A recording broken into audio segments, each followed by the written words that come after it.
Welcome to the Gaymer channel. My name is Josh. How are you going?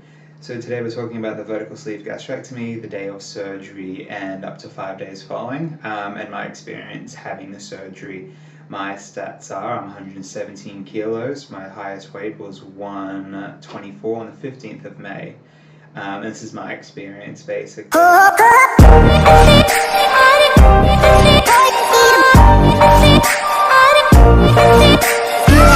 Welcome to the channel.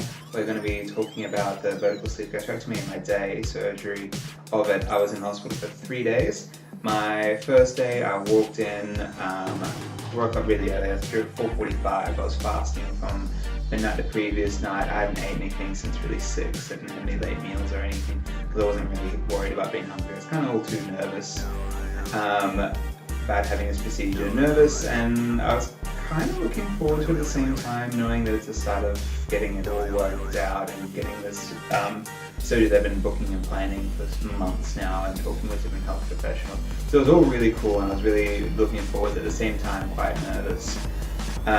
So I was meant to be there at 6 o'clock. The hospital I went to is only about 15 minutes away from where I live. Nervous and hangry. We got there at 6, paid for the room was able to get access, so that's another thing we'll talk about, hospitals and their accesses and what you need to know before you go for surgery, maybe another video. But went in there, met my anaesthetist, as if I can get my words out, where I'm in hospital I can still start with that word, anaesthetist, and my surgeon. The surgeon was George Hopkins, on the Brisbane north side, that's where I am. He was great. Very efficient, comes in, introduces himself again, even though you know him. And the anaesthetist who I hadn't met previously, I kind of googled and that was about it. They give you a quick rundown. I initially didn't tell them that I was a nurse just because you kind of feel that once you start telling people that you're a health professional, they don't explain as much because they expect you to know.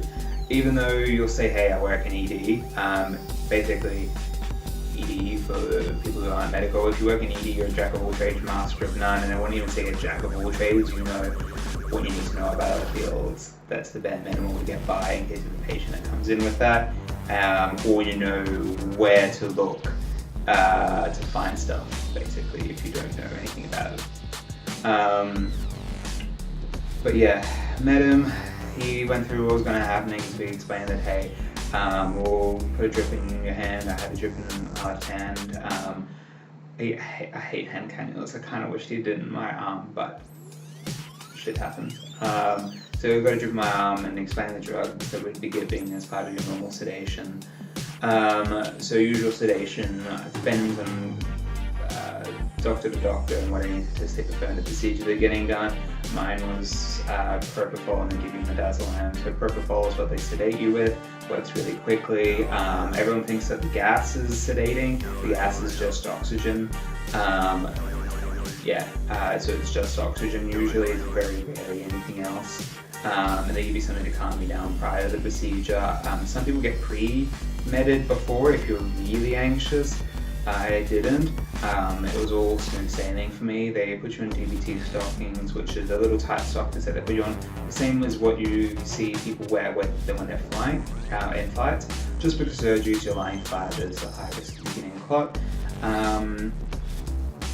I had no issues with my surgery. I warned my surgeon, hey, my last time I had my tonsils taken out, different procedure, but I was really slow to wake up from my procedure. It took me forever to fully wake up. Like I took the full day to kind of be less groggy, full 24 hours. Didn't believe me, thought it'd be funny, and he had to wake up apparently with the Goodell's. Goodell's is a little mouthpiece that goes in and just helps keep open your airway. Obviously it was taken out before I was fully awake, but normally people don't need to transition from full intubation to the Goodell's, but because I took a little bit longer, I needed it. Because I was at the awkward transition point where I couldn't maintain my own airway / that. But I didn't know. My partner told me because the anaesthetic nurse told my partner. So waking up into the surgery, I woke up really groggy, really sore, all the things you kind of expect. You have laparoscopic ports. Laparoscopic, it just means that they put long metal rods into your stomach.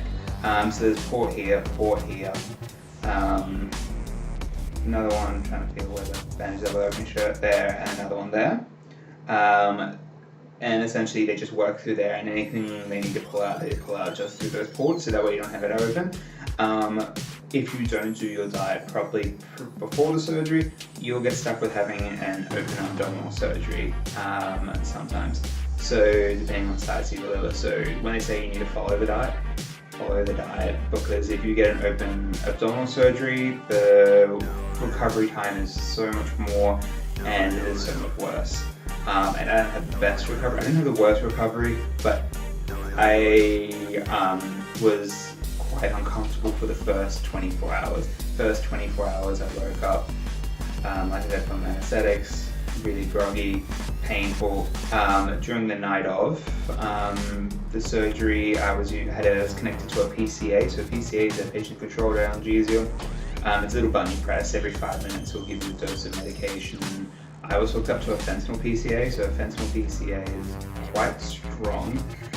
So 20 micrograms is a decent whack of pain relief, particularly if you can get it every 5 minutes. With it every 5 minutes, I was generally using it once every 10 minutes probably, because the pain. I'd probably use it more and then I would get to the point where I'm comfortable and then I'd stop. But yeah, over the night I was super nauseous. I'd had medications such as like ondansetron and your metoclopramide. Both of those are anti-nausea medication. And during surgery I'd been given droperidol. So I've kind of maxed out myself on pretty much everything you can have for nausea except for what they call dexamethasone. But luckily enough, those 3 medications kind of were enough for me. When I was vomiting, it's not like your typical sensation of vomiting. It's really painful because your stomach you don't heave. Like when you normally throw up, you use your abdominal muscles and it kind of pushes up. You don't have any of that. I think because you're maybe still numb, or I don't really know why, but still numb. So what happens is you just kind of, it's like a hiccup sensation. It's really, really weird. And you cough up basic blood. It's brown color, but it's like they say, it's coffee like a tar like. And it's just because obviously you've been bleeding into your stomach, and then your stomach reabsorbs the iron in it, which makes it go brown again. So you're coughing up, and tastes really bad, smells really bad. You feel horrid about it, and the major risk with it is if you keep vomiting, there's a risk that you're going to tear your stomach again from the staple lines. Over the night I was fine. Aside from that vomiting, I got more nausea medication. The nurses were great. They helped me out with that. The day after, I met my physio. The physio just gets you up and walking. You need to not sit down for your whole 3 days. Otherwise you will develop clots in your legs. The physio is great. You're also full with air. That's the other thing I should mention. When they put the holes into your stomach, they fill your abdominal cavity up with air, so that way they've got more room to move. You're really uncomfortable. You can't take a big breath. It's constantly like having short, shallow breaths, which is more risk with all the analgesia you're giving, because that makes you breathe slower. But yeah, I was on oxygen for probably 2 days, just because I was really short of breath. They also need you to go to the bathroom within like 6 hours. Within generally 6 hours of finishing a surgery, I think it is, because you need to be able to avoid. If your bladder is the last thing that wakes up from the anesthetics, if not, you get stuck with an IDC, which I was so glad I didn't need. Not that it's a big scary thing. They generally give you an IDC, and an IDC is an indwelling catheter, so it goes up through your urethra. But that's really painful and it's not comfortable, so I'm very glad I didn't need it. Yeah, so the day of surgery came back, the day after, it just walked around. I still had a pain in control analgesia. I just walked around and kind of just tap on it without using too much. Boring, I slept for most of the day. I had a book and I had music which I used. I found it was great and brought me up extra headphones because my other ones it's better to have over-the-ear headphones. I was in a shared room with another bloke who had Roux-en-Y, which is another type of weight loss procedure, so other people call it a bypass. Sleeves are more common in really young people because Roux-en-Y's cause a lot of malabsorption. You're skipping a whole part of your stomach essentially. You're skipping from the stomach to your bowel. You just absorb less. In my way of putting it, where sleeve you just lose 90% or it's like 85% of your stomach. All the days following, so I got discharged on day 3. I'm trying to make the video too long, sorry. Day 3, I got discharged. I spoke with the surgeon. He was like, "Hey, cool. You're gonna go home." I had to be able to drink a certain amount of fluid. So for me, that was have 100 ml in roughly an hour, which was really hard. Like I struggled when I had my tonsils out. This was different type of hard, but essentially the same thing. You just didn't want to swallow anything. You swallow and like you'd be fine to swallow, but you'd feel like it would go down, and you'd feel like even now, so I'm on day 5 now, and I still feel it go down. And if you sip too fast or have a too big a gulp, you are just in pain.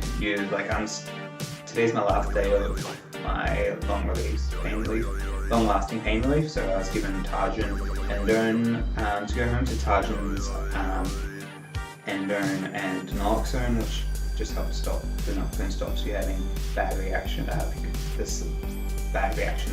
opiates. But essentially it's a long-lasting pain relief. Endone's a short-lasting one, which you use just when your pain's really bad. I haven't really had to use it too much. Because the Targin by itself makes me quite spacey, especially when you don't need anything with it. You also get pantoprazole, which is anti-reflux medication, which you have to take for as long as I know. But yeah, day 5, as I am now. On day 3, there was not too much change. It's just trying to keep your fluids up, so you try to aim to have 1 liter of water a day. I just use a 750 ml bottle and I try to fill it up twice. So that way you get a little bit over in your fluid. You can tell when you're getting more dehydrated, but the thing is you don't really get thirsty, or I don't feel like I get thirsty. I haven't got hungry. During the days I'm having maybe 1 to 2 shakes, and that's just because I know I need the vitamins. I can tell when I was at low on day 3 it would have been. I was really low in electrolytes and I was getting frequent palpitations and a bit more breathless. So I gave myself, I went for normal multivitamins and I just made sure I've been following that for the last 2 days, and I think that's what probably caused the palpitations and everything. It was just the fact that I was maybe low in electrolytes, so I make sure I'm staying on my hydrolyte and taking a multivitamin, which I never got told to take a multivitamin, but it's probably recommended. I wouldn't see harm, speaking of a surgeon, but I wouldn't see harm because you're not going to be eating much, and I know I'm not eating. Probably they recommend, my nurse told me to try to eat 5 times, so I don't think that'd be 5 shakes, but try to have 5 different instances of you trying to eat. But it's really hard when the max you can kind of ingest is maybe 1 to 200 mils when you're eating. It's also, you just don't feel like eating. Say I went and had ramen, I just had the soup of my ramen, and we just had a large one, so I just had my partner's one, so I just still with the soup. I only got through maybe that much of the little containers, so it was only filled like that much. And I'd get to it, by the time I got to near the bottom, it was going cold and you're kind of just not really interested with it. You kind of lose interest with it. So you're just like, yep, this tastes really good, but you're not really hungry. So you kind of lose interest once it's not warm. So yeah, apart from the horrible days there, it's actually been alright since then. Today's probably my most painful day, even though it's day 5. Just me eating has been a bit more sore, but that's because I'm trying to get pause down today. I'm probably not going to edit. I've been a bit naughty, I'm really struggling with drinking and things like that today, but I should be fine for tomorrow, and I'll just keep trying. That's about it. I've been having shakes, soups, kind of getting sick of shakes. The only thing I'd mention, if anyone else goes to do it, go stock up on some, go make your normal pea and ham soups, go make chicken corns, go make anything that is not sweet, and cook a lot of that's not sweet, and lots of different types of that. I wouldn't go cooking big batches because you get sick of eating it.